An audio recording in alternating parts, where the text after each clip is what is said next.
안녕하십니까. 오늘 시장은 1, 2, 3부로 나뉘어 볼 수 있겠습니다. 1부는 외국인들이 다시 하루 만에 순매도로 돌아서면서 2003포인트까지 밀고 내려가 지수가 2000포인트를 재차 위협받았던 순간이 있었고요.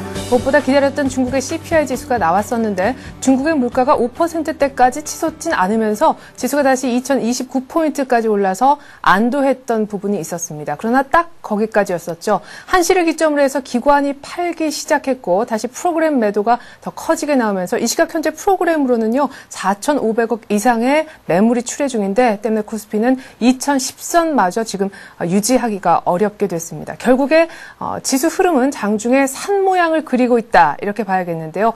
종목별 업종별로는 많이 올라오고 있었던 그런 업종이나 종목의 상승폭이 확 줄고 낙폭을 많이 줄이고 있었던 곳의 분위기가 재차 안 좋아지고 있는 상황이라 하겠습니다. 여러분들의 종목은 어떻습니까? 잘 유지가 되고 있나요? 내 종목 전문가에게 상담받고 싶다 하시는 분들은요. 013-3366-0110번 무료 문자를 보내주시거나 혹은 오늘 꼭 상담을 무슨 일이 있어도 받아야 되겠다 하시는 분들은 저희가 제한된 시간 속에서 우선순위 두고 상담해드리는 창구가 따로 있는데요. 샘플러스 홈페이지에 오셔서 와글와글 게시판에 종목 상담 요청하는 글 남겨주시면 되겠습니다. 어떤 루트로든지 저희가 상담 지금부터 받을 테니까 많은 참여 기다릴게요.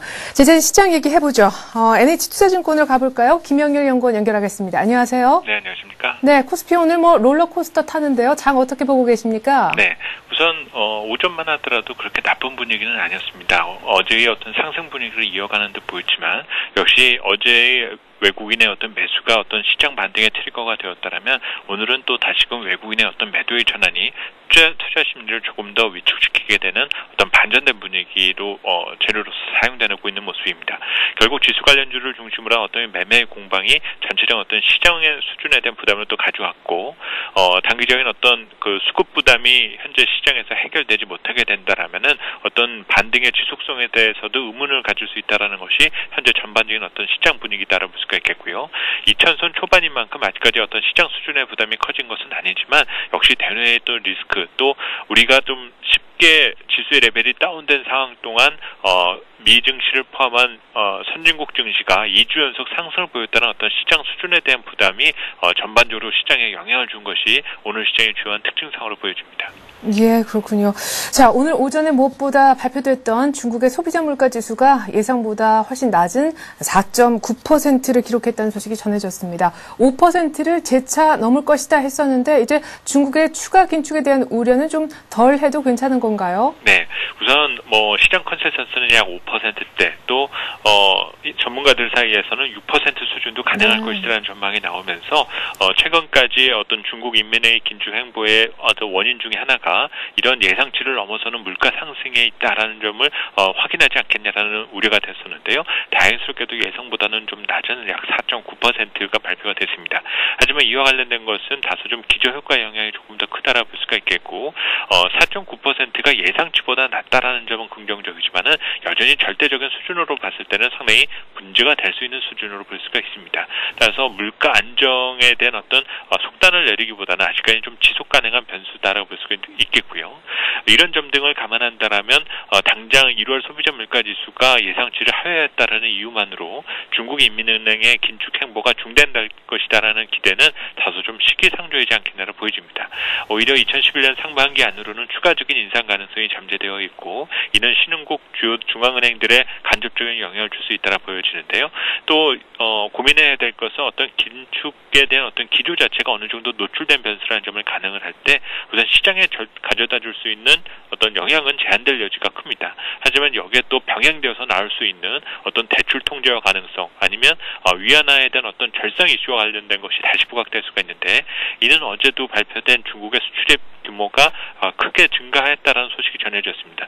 중국의 경기가 좋다라는 것은 상당히 박수를 쳐줄 만한 내용이지만 중국의 수출이라든지 수입 등과 같은 교육 환경 자체가 너무 좋다라는 것은 다른 그 무역국들로 하여금 그 통상 압력 자체가 다시금 제시가 될 수 있고 이는 다시 말해서 위안화 절상 관련된 이슈가 시장에서 부각될 수 있다라는 재료인 만큼 오늘 발표된 어떤 물가의 상황 그리고 여기에 이어지는 긴축 및 또 통화 절성에 대한 이슈 등은 아직까지 시장에서는 소멸될 수가 없는 이런 잠재 변수로 보시는 것이 필요할 것으로 보입니다. 네, 그러면 중국의 1월 소비자 물가 지수가 예상보다 낮게 나왔대 해서 반짝 좋아할 일만은 아니다 이런 얘기신데요. 우리 김영일 연구원의 분석을 시장이 미리 듣기라도 했듯이 이미 시장은 좀 내리고 있는 그런 상황입니다. 그리고 앞서 지적해 주셨듯이 외국인들의 매도가 일단 매도 폭탄 규모는 아니지만 계속해서 이어지고 있는 어제 잠깐 아주 소폭 사준 정도에 그치고 있는데요. 이럴 때 투자 전략은 어때야 하는지요? 네, 우선 어제의 반등만 놓고 본다면 상당한 자신감 회복이 가능했었지만 오늘 또 외국인의 매도에 따라서 또 시장은 다시금 또 경기 수위를 높여가고 있는 모습입니다.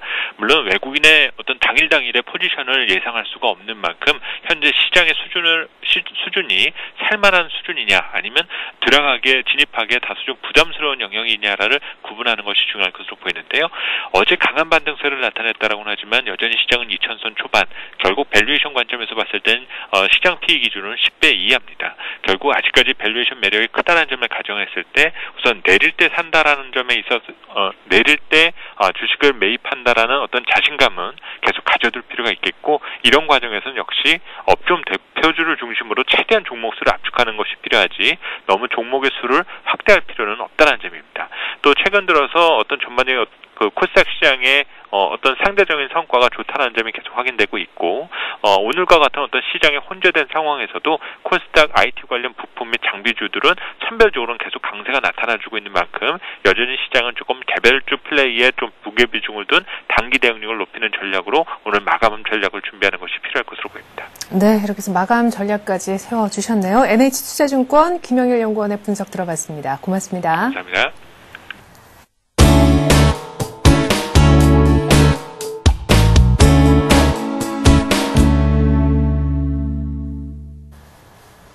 시장은 2014년 이제 조금 지키려고 합니다. 좀 올라오고 있는데요. 오늘 따끈따끈하게 얘기되고 있는 이슈 나눠보겠습니다. 하이투자증권의 김영진 부장 연결돼 있죠. 안녕하세요. 네, 안녕하십니까. 네, 어젯밤 나온 OECD 경기 선행지수 얘기를 좀 해야겠습니다. 12월치인데 최근에 글로벌 증시에서 선진 증시, 이머징 증시가 왜 디커플링 되는지 그 이유를 알 수 있다라면서요. 예. 그 경기 선행지수가 나왔는데요. 선진국하고 이머징 국가의 모습이 좀 차별적으로 많이 좀 그동안의 모습하고는 틀리게 나오는 그런 모습이 또 수치로 확인이 되는 그런 모습이었습니다. OECD 전체적으로는요, 102.5에서 102.8로 그러니까 평균치를 구했을 때는 경기 확장세가 지속되는 그런 모습이었는데요. 작년 여름에 잠시 나타났었죠. 이 OECD 경기 선행지수 조정세가요. 깊지 않게 조정을 마무리하고서 4개월째 이어가는 그런 모습이 나타났습니다. 반면에 이제 한국 쪽을 놓고 보면은 100.6에서 100 정확히 100으로 경기 둔화 흐름이 지속되고 있다 이렇게 봐야 될 텐데요. 둔화폭 역시 지난달의 추세가 그대로 이어지는 모습이 나타나고 있고 2009년 12월 정점 이후에 1년간 경기 조정세 흐름이 지속되고 있다 이렇게 봐야 되겠습니다. 지난달 우리나라 통계청 자료에서는 이 둔화폭이 약간 좀 감소를 하면서 이 반전의 가능성을 좀 높였었던 그런 수치가 나왔었는데 OECD 경기 선행지수에서는 약간의 좀 차이가 있었고요. 경기가 강하게 회복되던 때하고 이제 비교된다는 점에서 본다면은 이 기저효과하고 더불어서 상대적으로 경기 회복의 강도가 이제는 좀 둔화되는 국면이다 이렇게 봐야 될 테고요. 그러한 경기 흐름이 우리 주식시장에도 좀 어느 정도 반영이 되고 있죠. 탄력 둔화로 최근에 반영이 되는 그런 현상으로 생각해 볼 수 있겠고요. 이러한 모습이 대부분의 이머징 국가에서도 찾아볼 수 있고요. 선진국 경기 흐름은 이머징 국가하고 정반대로 나타나고 있다. 이것을 확인할 수 있겠다. 이렇게 말씀을 드리겠습니다. 네. 자, 그런데 미국, 일본, 독일의 성장세가 굉장히 두드러졌다라는 얘기가 있습니다. 미국 중심으로 해서 소위 선진국 G7의 경기 회복세 한번 먼저 추려서 얘기를 들어볼 수 있을까요? 네, 그렇습니다. G7이 주축을 이뤄서 이렇게 하고 있다. 경기 확장세가 올라가고 있다 이렇게 봐야 될 것 같은데요. 한번 표를 보면서 말씀을 드리면은요, 이 주황색 선으로 나타난 이 독일 쪽의 수치가 상당히 좋게 나오고 있습니다. 104.7에서 105로 지난달보다도 또 강해지는 그런 모습 보이고 있고요. 녹색 선인 일본 또 103.3에서 103.9 지난달하고 비슷한 강도로 또 경기 확장세 진행이 되고 있죠. 위에서 두 번째 선입니다. G7 평균치 이렇게 놓고 보면은 그 아랫선인데 OECD 평균치하고 거의 비슷하기 때문에 선이 겹쳐 있다 이렇게 봐야 되겠습니다. G7이 회색 선으로 올라온 선이고요. OECD 평균이 밝은 청색인데 거의 겹쳐있다 이렇게 보시면 될 것 같습니다. 세 번째 선입니다. G7 전체적으로 102.6에서 103, 또 OECD 평균치는 102.5에서 102.8로 모두 다 지난달보다 확장 강도가 강화되고 있습니다. G7인데 미국하고 독일하고 일본만 이렇게 꼽은 이유는 프랑스나 이탈리아나 카나다, 영국 같은 경우는 이 확장세가 그다지 강하지가 않기 때문에 빼버렸고요. 이 세 개 국가로 이렇게 봤다 이렇게 말씀드리겠습니다. 푸른색 선 아래쪽에 맨 아래에 있는 선이 미국인데요. 미국이 102.1에서 102.5로 지난달보다 강화되는 그런 모습 나타나고 있죠. 미국 역시 지난달 여름에 잠시 조정세 진입했다가 다시 확장세로 돌아서는 그런 모습이 인상적이다 이렇게 봐야 되겠습니다. G7 국가들 이렇게 놓고 보면 다 경기 확장세 위로 올라가는 그런 모습 확인할 수가 있고요. 증시 흐름하고 한번 연계해서 생각해 본다면요. 독일하고 미국 모두 다 금융위기 이후에 신고점 기록하고 있죠. 일본도 우리보다는 좀 안 좋았었는데 최근 흐름은 좀 안정적으로 들어가고 있고요. 최근 강세 보이는 이 선진국 증시의 이유를 이런 점에서도 한번 또 찾아볼 수가 있겠는데요. 시기적으로 이 경기 확장세가 이머징 국가들보다는 좀 늦었지만요. 그동안의 회복의 강도가 좀 약했기 때문에 최근 경기 확장세가 상대적으로 강하게 나타나고 있는 것이고 또 주식시장 역시 이러한 배경을 통해서 이 경기 배경을 통해서 디커플링을 보이는 그런 모습이 나타나고 있다 이렇게 볼 수 있겠습니다. 네, 그러면 반대로 이머징 국가는 좀 약하다라는 얘기를 앞서 이미 좀 시사를 해주셨는데 우리나라도 우리나라지만 세계 성장 엔진의 또 한 축이라 할 수 있는 중국의 성장세, 기울기가 참 궁금해지네요. 네, 그렇습니다. 이 중국은 지난달에 또 OECD 경기 선행지수에서 먼저 반전이 나타났다가 중국에서 발표된 자료가 또 역시 마찬가지로 반전이 나타났었는데 이번에는 약간 또 확장세에서 수축 국면으로 또 반전이 나타나는 그런 모습이 나타나고 있습니다.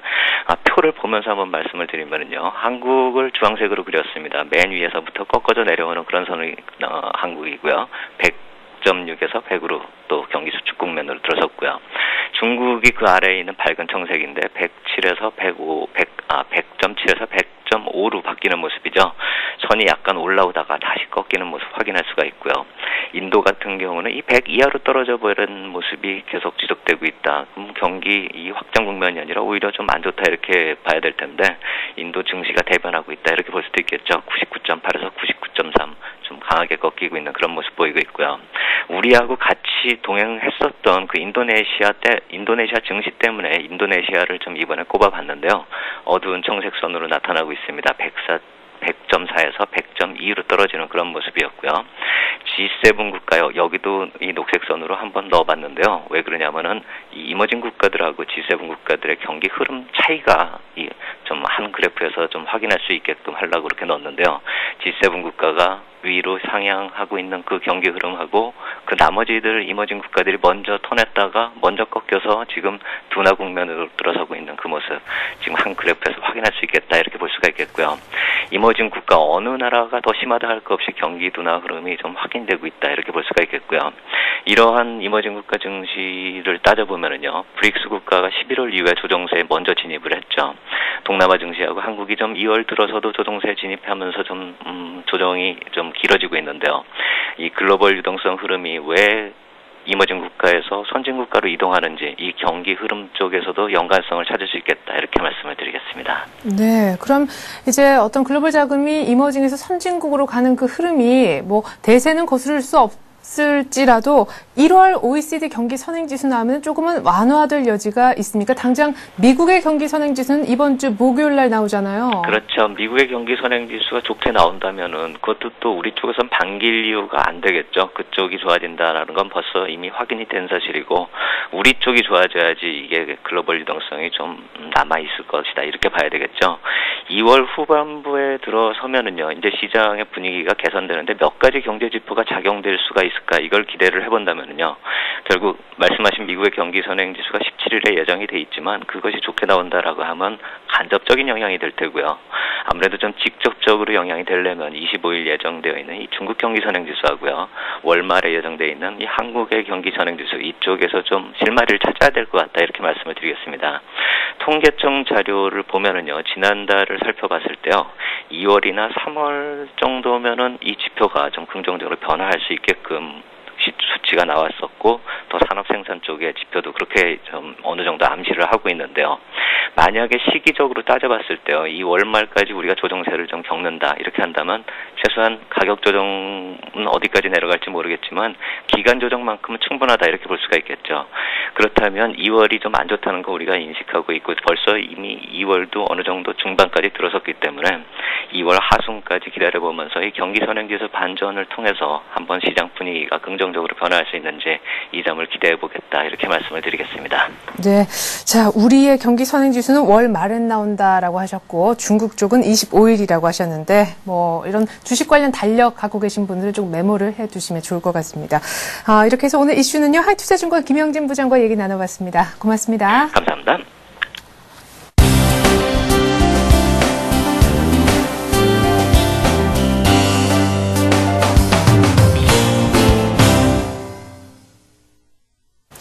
네, 잠시 후면 스피드 종목 상담에 들어갑니다. 013-3366-0110번으로 무료 문자 보내주셔도 좋지만요. 저희가 우선순위를 두고 있는 상담 채널이 있거든요. 샘플러스라는 홈페이지에 들어오셔서 와글와글 게시판이라는 곳에 상담 요청하는 글 써주시면 저희가 이쪽 글을 우선적으로 상담을 해드리겠습니다. 지금도 글 저희가 받고 있으니까 많은 참여 기다릴게요.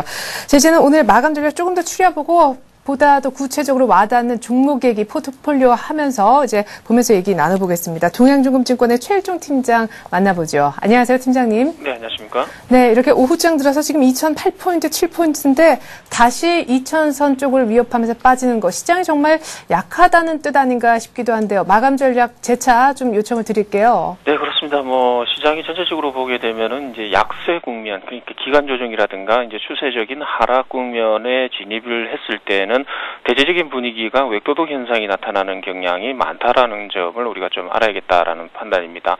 대체적으로 오늘 우리 시장은 선물 옵션 시장에 좀 휘둘리는 그러한 모습을 보여주고 있습니다. 이 수급적으로 봤을 때 외국인들과 기관들 뭐 소폭 순매도를 하고 있습니다만은 최근에 봐줬던 그 외국인들의 이제 대규모 순매도보다는 오늘 500억 현물 순매도가 지금 출회가 되고 있는 상황이다 이렇게 보시면 될 것 같은데 반면에 이제 그 프로그램 매도가 지금 거의 5천억 가까이 지금 출회가 되고 있습니다. 이 부분에 있어서는 대부분이 외국인들의 물량이다 이렇게 보시면 될 것 같습니다. 선물 쪽은 외국인들이 현재 매도를 강하게 이렇게 장을 흔들면서 이 프로그램을 유발시키는 그러한 흐름을 지금 진행을 시키고 있는데 이러한 그 이 5천억 가까이 되는 프로그램 매도에도 불구하고 우리 증시는 지금 2000선 좀 어느 정도 안착을 시켜주는 뭐 그런 모습의 견조한 흐름을 보여주고 있다 이렇게 보시면 될 것 같습니다.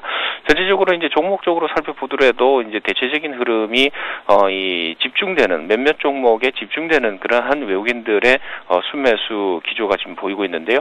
특히 이제 삼성전자라든가 하나금융지주, LG전자, 현대중공업, 기타 등등으로 해서 좀 순매도 매수를 갖다 좀 강하게 하는 그런 모습을 볼 수가 있을 것 같습니다. 따라서 그동안에 이제 외국인들의 집중되는 그러한 매도세가 어느 정도 완료된 이후에 나타나는 투기적인 하나의 이제 그 파생과 결부된 투기적인 매매가 지금 현재 나타나고 있다 이렇게 보시면 될 것 같습니다. 그래서 일정 수준 이제 박스권 흐름을 보일 것으로 이렇게 보입니다만은 전일의 이 상승폭 이러한 부분에 대한 어느 정도의 이 공백 기간, 공백을 이제 이용한 하나의 흔들기 이런 모습으로 좀 이해가 된다 이렇게 보시면 될 것 같습니다.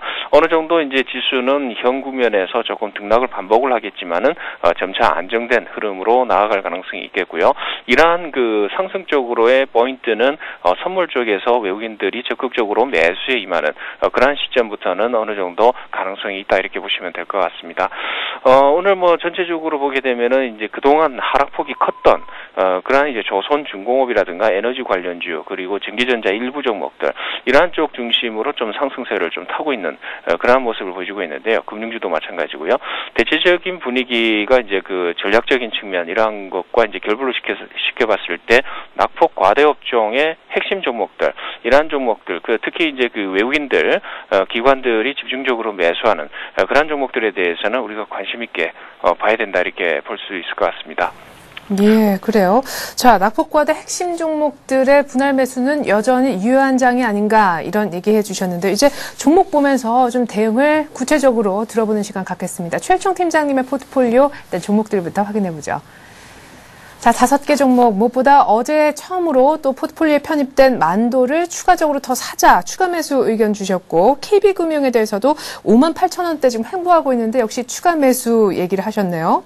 네, 그렇습니다. 일단은 뭐 KB금융이라든가 뭐 그 만도 같은 경우 여전히 좀 모멘텀이 있다 이렇게 보시면 될 것 같은데 KB금융 차트상으로 봤을 때 61선이 좀 지지를 갖다 받는지 그 지금 조금 의문스럽습니다만은 현 국면에서는 일정 수준 박스권인 흐름이다 이렇게 예상을 하시고 현 국면 저점 매수를 추가 매수로 한번 우리가 전략적으로 접근해 보자라고 이제 한번 말씀을 드려보겠고요.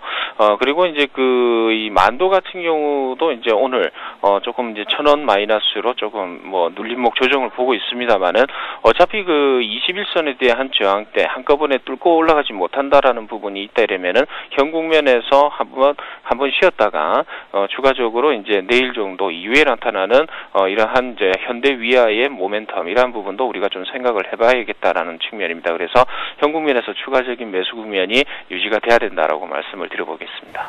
예.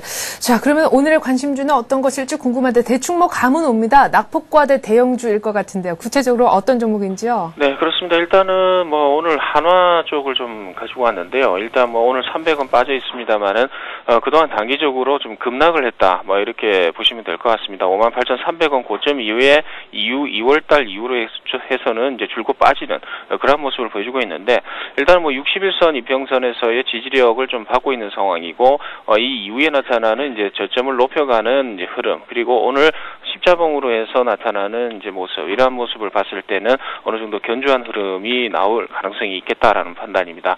기본적으로 당사의 그 이 모멘텀이다라고 볼 수 있는 부분은 이제 외국인 수급이 되겠죠. 외국인들이 지금 현재 뭐 7일 연속 순매수에 가담을 하고 있는 부분 그리고 당사의 주가를 이제 결정짓는 부분이 지주회사로서의 역할을 우리가 좀 생각을 해봐야겠다는 판단입니다. 하나케미칼의 그 지분을 갖다가 37.5%를 가지고 있는데요. 하나케미칼의 성장성 상당히 좀 기대가 된다 이렇게 보시면 될 것 같습니다. 그룹의 신성장 동력으로서 이제 하나케미칼 쪽으로 집중을 하고 있는데요.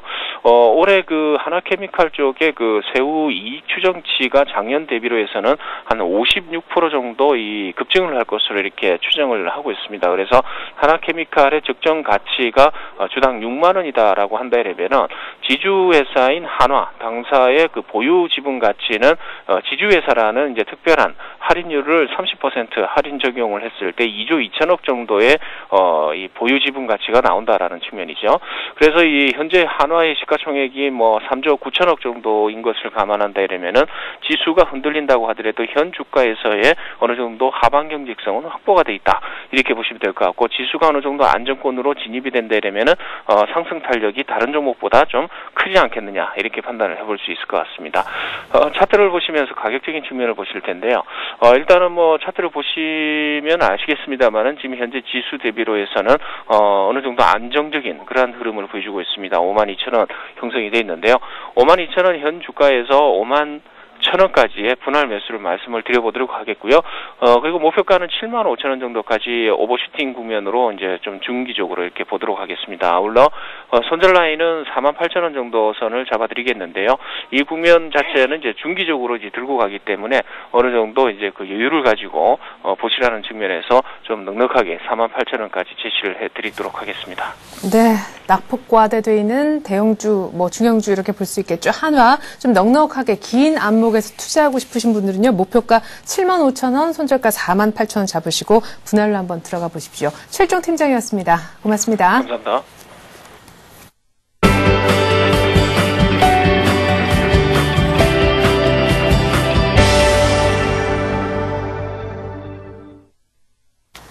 네, 지금 시각이 2시 25분. 코스피는 2011포인트, 코스닥은 519포인트 모두 다 하락세를 면치 못하고 있네요. 이제 마감 뭐 한 30여 분밖에 남지 않았는데 오늘 아침 방송인 마켓앤 센증시에서 제시했던 종목 AS 받아볼 시간 갖겠습니다. 전투개미 남상덕 전문가 나와 계시네요. 안녕하세요.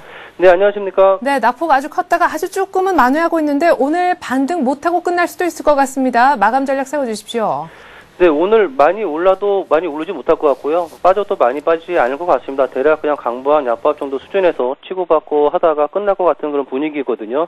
어저께 이제 많이 오른 거에 따른 경기 심리가 오늘 나타나고 있는데요. 오늘 외국인이 아무래도 뒷받침되지 않고 매수가 뒷받침되고 있지 않고 있다 보니까 좀 시장의 심리가 좀 짙은 관망의 심리가 나오는 것 같습니다. 그래서 대형주들이 대부분 어저께 상승세를 이어가지 못하는 그런 흐름들이 나오기 때문에요.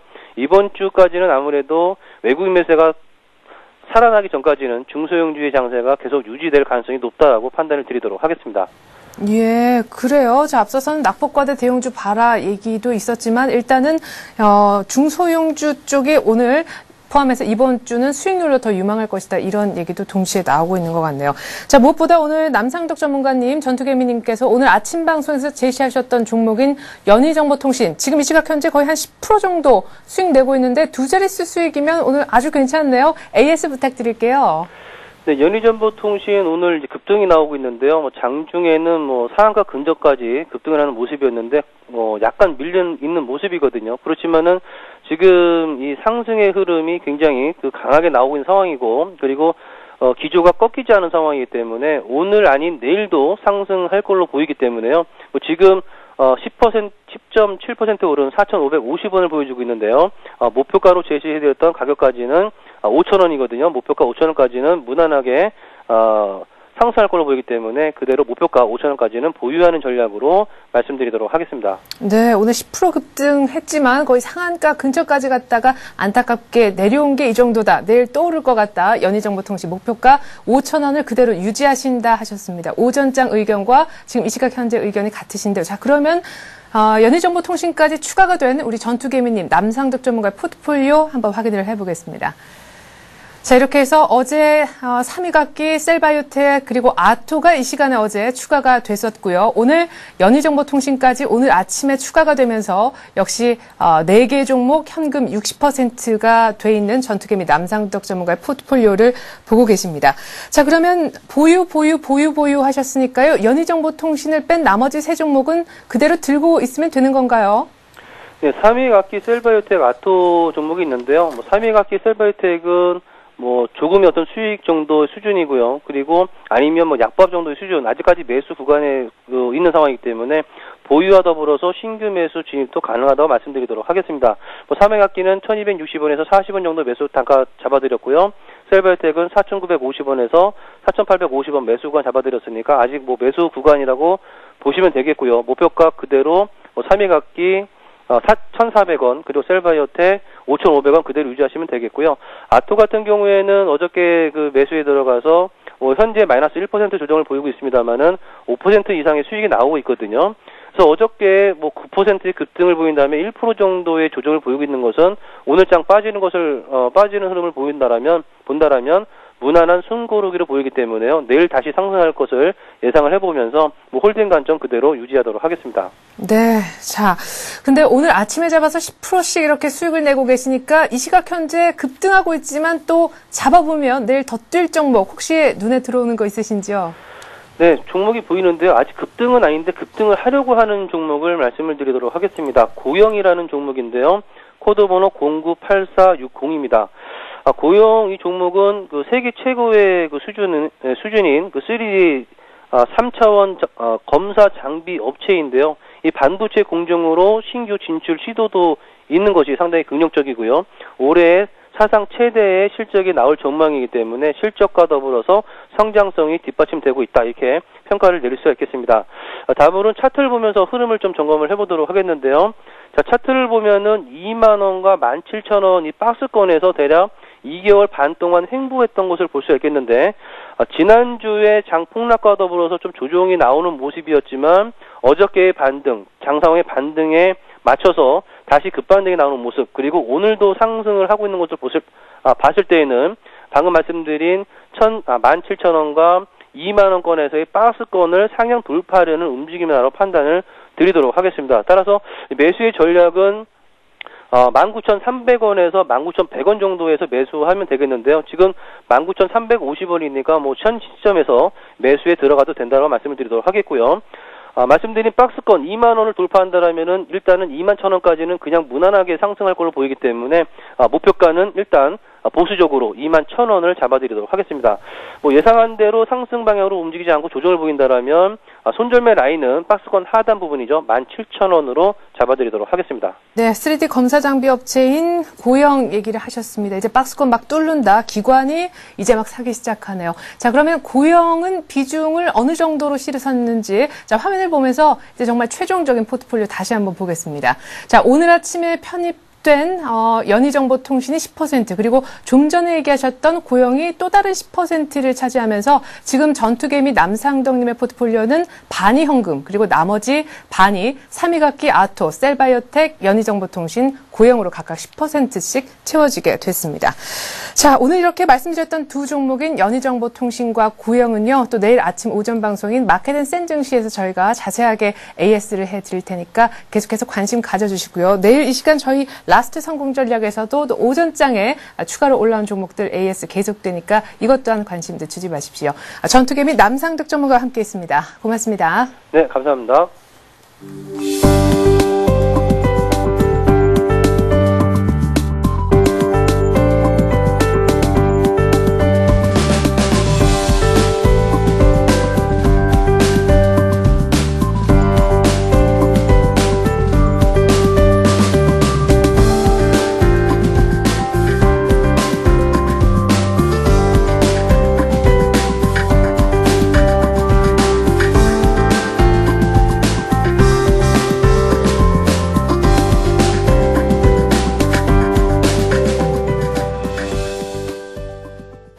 네. 자, 지금부터 여러분들 종목 상담 시작하겠습니다. 스피드 종목 상담 코너 먼저 참여하실 수 있는 방법 다시 한번 좀 안내 말씀드릴게요. 013-3366-0110번 무료 문자로 참여하실 수가 있고요. 우선순위를 받고 나는 먼저 상담을 꼭 좀 오늘 들어야겠다 하시는 분들은 와글와글 게시판 센 플러스 홈페이지에 들어오셔서 글을 써주시면 되겠습니다. 양쪽 채널이 모두 다 열려 있으니까 편하신 쪽 한번 선택을 해보십시오. 오늘 함께해 주실 두 분의 전문가는요. 동양정금증권 부평지점의 박현상 대리 그리고 HNBSS의 김도영 팀장이십니다. 안녕하세요. 안녕하세요. 네. 자, 코스피 2000선 위협받는다 했었지만 역시 오늘 아침에 찍었던 2003포인트보다 오후장에 더 내려가진 않네요. 뭐 이 정도로 위안을 삼아야 될 정도로 지금 코스피는 역시 하락 전환된 상태인데 외국인들이 사주지 않는 이상 뭐 시원하게 반등은 못하겠다 이런 생각도 들어요. 일단 지금의 시황을 말씀을 드리자면은 외국인과 기관의 소폭 매도 속에서 어떤 식으로 개인분들이 어떤 식으로 방향을 찾지 못하는 가장 힘든 장이라고 좀 말씀드릴 수가 있을 것 같습니다. 기존의 투자 전략을 보셨을 때 어제 지난 금요일 종가가 되겠는데요. 금요일 종가 1975포인트 정도 저가를 기록을 한 다음에 과연 이것이 전 고점 부근, 즉 전 저점과 고점을 반복하는 박스권을 이룰 수 있는 가능성이 있을 것이냐라는 문제 속에서 그렇다면 과연 어떤 종목을 살 것이냐가 가장 큰 문제였고요. 기존에 뭐 방송에서 나왔듯이 어떤 투자 전략 나올 때 낙폭 과대주를 살 것이냐 혹은 안 밀렸었던 기존 두조들을 다시 살 것이냐라는 가장 큰 뭐 명암 속의 딜레마 속에 속해 있었던 장이라고 생각이 들고 있겠습니다. 최근에 가장 주도주로 생각을 해보시면 자동차주라든지 화학주 같은 주도주들을 보시면요. 차트를 살펴보시면 아시다시피 아직까지 어떻게 보면은 밀리지 않은 모습을 좀 보일 수가 있겠습니다. 특히 뭐 기아차 같은 경우에는 고점 6만 원, 지금 57,000원 정도, 고점 대비해서 5, 6% 정도 밀리지 않은 주가를 형성을 하고 있기 때문에 낙폭 과대주를 굳이 리스크 있으면 사시는 것보다는 안 밀린 종목을 분할 매수 혹은 보유하시는 분들이라면은 계속 홀딩하고 있는 전략을 좀 권해드릴 수가 있고요. 일단 종목 선택에 있어서 좀 이따 추천 종목을 통해서 같이 말씀드릴 테니까는 일단은 시향은 이 정도로 말씀드리겠습니다. 예, 그럼 내가 시장에 비해서 내 종목이 좀 밀리더라도 덜 밀리고 아무튼 좀 강하다 싶으면은 버리지 말고 계속해서 들고 있으라 이런 얘기셨는데요. 자, 근데 시장보다 내 종목이 더 안 좋다. 그러면 역으로 버려야 되는 장인지 이것도 여쭤보고 싶어요. 네, 일단 그렇게 말씀하신다면 저 같으면 이 투매에 동참하지 말자라고 말씀 좀 드리도록 하겠습니다. 지금 시장 속에서는 외국인의 장세가 아니라 철저한 기관의 장세라고 보셔야 될 것 같은데요. 연기금을 필두로 해서 투신들의 연일 강한 매수 기조는 유지를 하지 하지 못할지언정 그 부분에 봤을 때 일단 기관의 매수 기조가 유지되고 있다라면 일단 홀딩을 해보자라고 말씀 좀 드리도록 하겠는데요. 자, 옵션 만기일 이후에 그리고 옵션 만기를 핑계를 대면서 언급을 좀 하고 있는데요. 그 전부터 유럽계 자금의 이탈 부분에 대해서는 시장에서 언급되고 있었다라는 측면 포인트를 한번 잡아서 보셔야 될 것 같습니다. 지금 아직까지 작년 기준으로 살펴봤던 미국계 자금 15조 규모를 일단 이탈하는 흔적이 조금 미비하나마 별로 나오고 있지 않았다는 측면에서 아직까지는 긍정적이라고 보셔야 될 것 같고요. 지수를 방어하고 있는 연기금의 자금 부분에 대해서 계속 순매수 기조는 유지되고 있다는 측면 긍정적으로 보시면 될 것 같습니다. 즉 내가 보유하고 있는 종목들 만약에 손실이 조금 확대되고 있다는 측면이 있더라도 우량한 부분 그리고 나의 원칙과 기준에 의해서 매수 진입이 된 것이라면 계속해서 좀 홀딩을 해 가시는 부분이 좋다라고 사례되어지는데요. 마지막으로 말씀 좀 드린다면 시장이 지금 부분에 대해서 이런 단기적인 급락 부분 그리고 또다시 재차 횡보 부분에 대해서 가격적인 일시적인 조정이 있어야지만 좀 더 크게 시장이 2300포인트 이상으로 더 갈 수 있다는 점만 잊지 마셨으면 조금 성토하시는데 좀 어려움을 견딜 수 있다라고 말씀드릴 수 있겠습니다. 네, 일단 뭐 가장 처음에 하신 말씀이 기억납니다. 투매는 하지 말자 뭐 이런 얘기였고 이쪽에서는 내 종목이 시장보다 강한데 버릴 이유 없다 뭐 또 이런 얘기셨던 것 같습니다. 아무튼 좀 얕은 생각에 쉽게 그냥 팔아버리자 이거는 좀 아니다 하는 생각이 드네요. 이제 여러분들 종목 보겠습니다. 먼저 와글와글 게시판에 한번 보니까요. 써니박이라는 닉네임 쓰시는 분께서 삼성생명에 대해서 문의를 해주셨네요. 매수가는 10만 5천 원인데 현재가는 10만 8,500원. 수익 보고 계시고요. 비중은 일단 1000주라고 이렇게 적어주셨는데 적지 않습니다. 향후 전망 그리고 매도를 언제쯤 해야 수익을 극대화할 수 있는지 물어오셨는데 어제 4% 급등했었죠. 뭐 연금 쪽의 경쟁력이 강화된다는 이유로요. 기존에 나왔던 내용 자체 연금 쪽에서 향후 퇴직연금이라든지 은퇴 시장에 대해서 삼성생명이 당연히 1위 업체이기 때문에 경쟁력이 강화될 수가 있다. 어떻게 보면 그거는 향후 주가에 대한 모멘텀이 될 수 있을 뿐이 당장에 제로는 되지 않을 거라는 생각이 들고 있고요.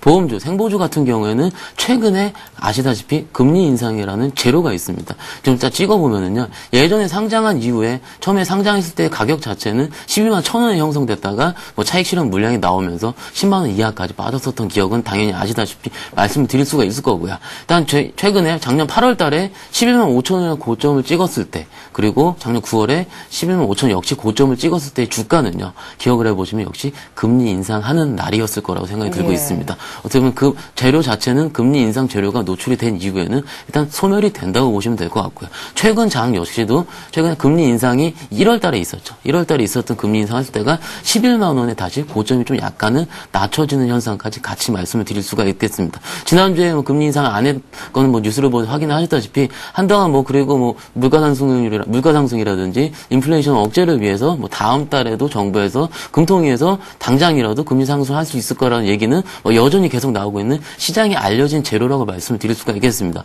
뭐 길게 이 정도로 말씀드린 이유 자체도 재료는 그쯤에서 발현이 됐을 뿐이니까는 금리 상승을 했을 때 뭐 다음 달이 됐던 그 다음 달이 됐던 샀을 때가 어떻게 보면 단기적으로 재료 노출 즉 뭐 주가의 고점이 형성될 수 있는 확률이 있다고 생각하고요. 일단 연금 시장 같은 경쟁 자체는 일종의 모멘텀으로서 작용을 해서 향후 주가가 갈 수 있는 좀 장투의 기본 요건이 될 거고요. 사신 분들 같은 경우는 10만 5천에 사셨다고 좀 말씀하셨기 때문에 편하게 수익률 말씀드리 편합니다. 3% 정도 지금 수익이 나신 거 생각이 좀 들고 있고요. 네. 3%는 주가라면은 좀 장투를 원하시는 분들 같은 경우에는 다음 금리 인상 시기까지는 뭐 향후 시장을 보시는 것보다는 금리 인상을 보시면서 좀 기다리시는 전략. 만약에 11만 원이 만약 전 고점 부분 한 번 정도 온다고 생각을 하신다면 그 주가 도달했을 때는 뭐 1000주 좀 물량이 좀 많으시기 때문에 좀 500주 정도는 좀 물량을 줄이시고 다음 금리 인상 시기까지 좀 기다리시는 전략이 가장 낫다는 생각이 좀 들고 있습니다. 예, 자 금리 인상을 기점으로 해서 좀 대응을 하자 이런 얘기였습니다. 자 삼성생명 저희가 봤고요. 계속해서 와룡산이라는 닉네임 쓰시는 분의 종목은 호텔신라로 한번 넘어가 볼까요? 이분처럼 이렇게 매수 시점을 정확하게 좀 적어주시면 가장 좋겠습니다. 2010년 10월에 매수했다 이렇게 하셨는데요. 한 몇 달 됐죠? 3만 1,000원의 매수가 그리고 30% 정도의 비중을 호텔신라에 대해서 갖고 계시다라고 하는데 지금 2만 7,000원대 후반이니까요. 일단 수익권은 아니신 것 같은데 이분이 뭐라고 하셨냐면요. 너무 안 올라서 손절매를 하거나 혹은 다른 종목으로 갈아탈까 싶다고 하셨어요. 혹시 필요하다면 손절가 그리고 기다려야 된다면 목표가도 알고 싶다고 하셨습니다. 네, 일단 호텔 신라 같은 경우는 동사 같은 경우는 최근 들어서 면세점 매출 부분에서 두각을 좀 나타내고 있다라고 보시면 될 것 같습니다. 현재 특히 수급적인 특징을 살펴본다면 1월 24일 날을 기준으로 해서 기관계 창구에 대해서 순매수 기조가 연일해서 매수 유지가 되고 있다는 측면. 그 측면을 살펴봤을 때 연기금의 특성상 중장기적인 포트를 구성한다는 측면에서 긍정적이다. 그리고 투신과 증권에서도 연일해서 계속 순매수 기조 유지하고 있다는 측면에서 수급적인 단기적으로 해서는 모멘텀이 실려 있다고 보시면 될 것 같습니다. 하지만 동사 같은 경우 3월 달 인천공항 쪽에서의 임대료 협상 부분이 좀 남아있는데요. 그 측면을 긍정적으로 시그널만 받아줄 수 있다라는 결과를 낸다라면 좀 더 슈팅이 될 수 있다고 보시면 될 것 같습니다. 자, 동사 같은 경우는 면세점 매출 부분을 살펴봤을 때 여행객의 증가 부분, 그리고 중국인들 인천공항의 이용객 수가 증가되는 부분에서 직접적인 시너지가 직접 수혜를 받을 수 있다는 측면을 했을 때 긍정적이다 보셔야 될 것 같은데요. 차트를 보시면서 말씀드리도록 하겠습니다. 이 부분에 대해서 한번 보셔야 될 부분이 있는데요. 바로 221선에서 한 번에 지난 5월 달에는 터치를 이후에 재차 올라가면서부터 강하게 긍정적인 모멘텀을 좀 실었었습니다. 하지만 최근 들어서 다시 확정해서 본다라면 최근 들었던 단기적인 부분에서 1월 달 경우에 다시 재차 220선의 1년치 평균값에 대해서 지금 지지를 했던 형국이 좀 발생이 되었는데요. 이 부분을 살펴봤다라면 만약에 손절가 부분을 우리가 짧게 잡아본다라면 26,600원 부분의 이탈 여부 했을 때 손절 한번 잡아보시는 게 나을 것 같고요. 지금 현재 시장 대비했을 때 소비재들에 대해서 롯데쇼핑과 신세계를 필두로 한 소비재 쪽에 대해서 매기가 붙어줄 수 있다라는 거, 긍정적으로 올해 업황이 들어온다라고 기준을 살펴본다라면 단기적인 부분에 대해서 일단은 조점 부분에 했던 매수가보다 조금 더 높은 32,000원대 부분의 매물대 형성이 조금 돌파 여부가 쉽지 않은 부분이 있다라고 한번 판단하시면 될 것 같습니다. 자, 마지막으로 주봉을 한번 살펴보시면 말씀드리겠는데요. 우리가 최종 손절가 앞에서 우리가 단기 성향이면 26,600원을 제시해드리는데요. 실제로는 우리가 최종 견딜 수 있다, 업황을 기다리면서 본다라면 긍정적인 측면을 살펴봤을 때 25,600원 이탈 여부를 손절가로 잡으시고요. 단기 목표가 32,000원까지 잡아주시는데요. 일단 업황이 살아난다는 기대치를 반영을 했을 때 직전 고점이었던 33,400원 돌파 여부로 한번 판단하는 것도 좋다고 말씀드릴 수 있겠습니다. 네, 결국 1차 목표가는 32,000원, 2차 목표가는 33,400원이겠고요. 26,600원이냐, 25,600원이냐는 선절가 1, 2차 라인 정도로 볼 수 있을 것 같습니다. 이상 호텔 신라에 대한 저희가 상담을 해봤고요. 이제는 문자 쪽으로도 한번 좀 볼까요? 끝번호 0484 쓰시는 분께서 글로비스를 좀 궁금하다 보내주셨습니다. 14만 6천 원에 10% 정도 담고 계신데 현재 주가가 14만 5천 원. 역시 수익을 보고 계신 못하신 것 같은데 오늘 3% 급등해도 수익권이 아니신 겁니다. 근데 이분께서 이렇게 물어보셨어요. 어떤 전문가가 적정가가 10만 원이라고 합니다. 그래서 궁금하다라고. 근데 지금 보니까 수급은 많이 꼬여 있네요. 일단 수급을 먼저 살펴보겠습니다. 최근에 외국인 수급이, 즉 시장이 저번 주에 급락을 하면서 외국인이 가지고 있었던 글로비스의 지분을 좀 팔았기 때문에 최근 차트를 같이 살펴보시면은 하락이 좀 있었다고 말씀을 드릴 수가 있고요. 일단 글로비스에 대한 적정 밸류에이션 논의하는 거에 있어서 어떤 종목이 주가가 10만 원이 갈 수가 있다라는 거는 일단 주가상에서 10만 원의 차트를 좀 찍어보면은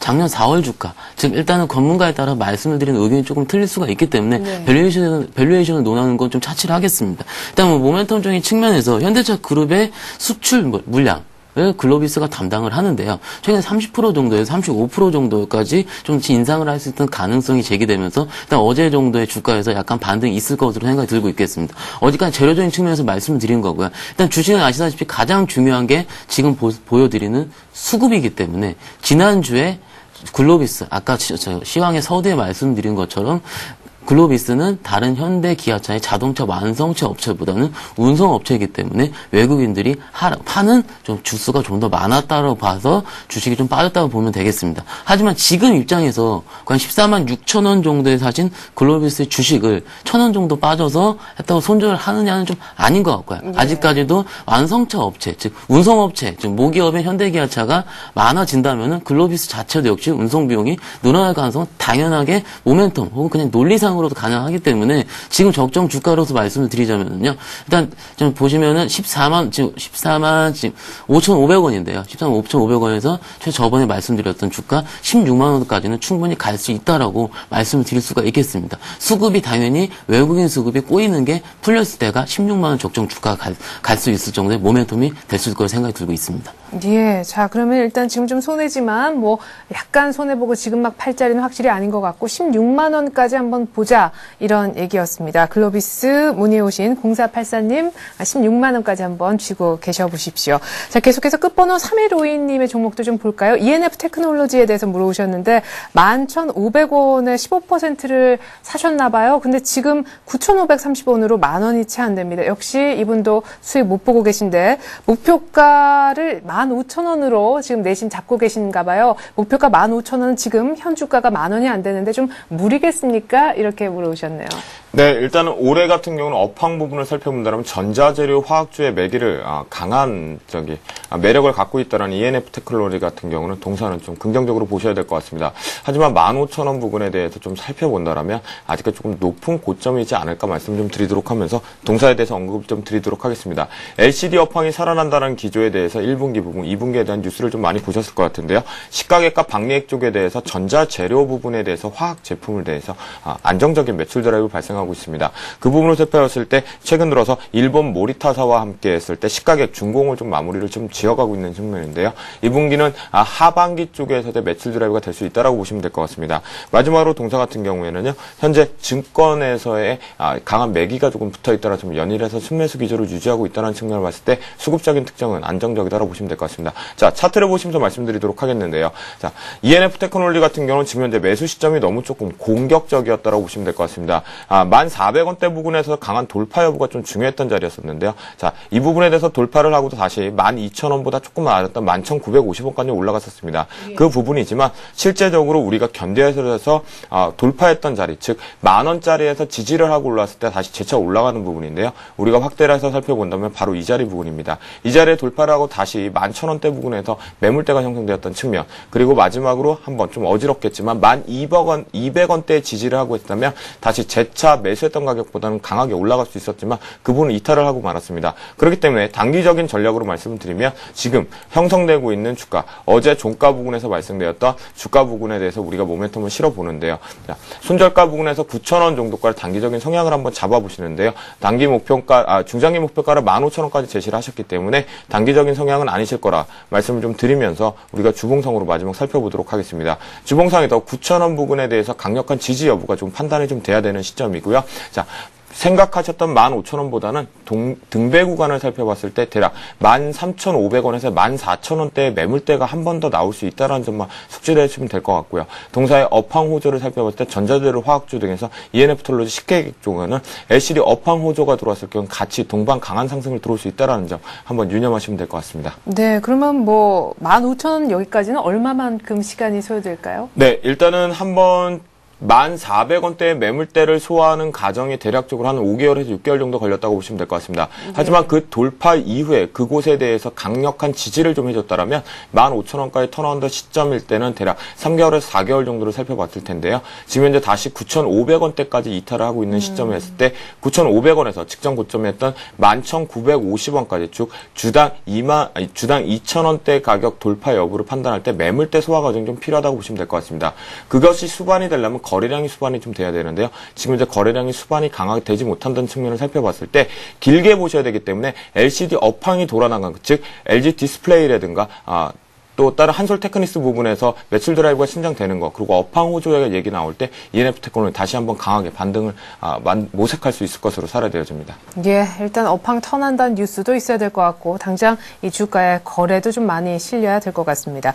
자, 이제 두 분의 전문가의 오늘의 관심주 공개를 좀 받아볼 시간인데 그에 앞서서 박현장 대리님의 동국제강이 드디어 목표가인 4만 원에 도달을 해서요. AS를 좀 요청을 드려야 될 것 같아요. 4만 원 찍고 약간은 지금 소강 상태예요. 또. 예, 일단 기존에 계속 시황상에서 말씀을 드렸다시피 어떤 주가가 9만 원대에서 10만 원이 올라서건 혹은 만 원, 2만 원대, 3만 원 올라서건 각 만 원대를 돌파하는 데는 일단 시간적인 차이가 좀 있을 수가 있습니다. 그걸 주가의 레벨업이라든지 혹은 리레이팅, 재평가 장세라고 말씀을 드릴 수가 있기 때문에 일단 동국제약도 일단 1차적인 목표가를 4만 원으로 말씀을 드린 이유도 4만 원대가 갔을 때는 일단 많이 올라왔구나. 일단 일부 차익 실현 물량은 나올 수가 있다라는 생각하에서 원래 목표가보다는 약간 작은 4만 원대를 말씀을 드렸던 거고요. 일단 추천해 드리는 데 1, 2주 만에 바로 추천 목표가를 달성했기 때문에 기분은 좋은 상태인데 그 다음에서 일단 목표하신 물량들 자체 계속 말씀드리지만 전고점 부근 즉 4만 원대 부근이 일단 터치를 했기 때문에 차익 실현 물량은 당연히 나옵니다. 그렇기 때문에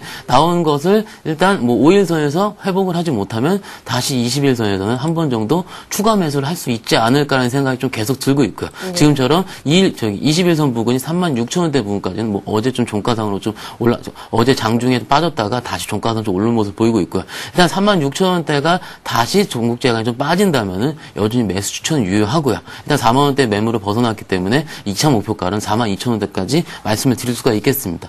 금일 추천주가 같이 말씀을 드리겠는데 일단 하이닉스를 좀 들고 왔습니다. 예. 아까 시향에 말씀을 드린 것처럼 예전에도 하이닉스에 대한 상담은 방송에서도 꽤 있었던 걸 기억이 나고 있고요. 일단 3만 원 부근 넘어섰기 때문에 똑같습니다. 동장 말씀을 드린 것처럼 물론 주가마다 혹은 각 회사마다 말씀을 드릴 수 있는 모멘텀은 조금 틀릴 수가 있겠지만은 단기적으로 기술적으로 차익 실현이 나올 수 있다는 점은 3만 원대에서는 당연히 나올 수가 있었고요.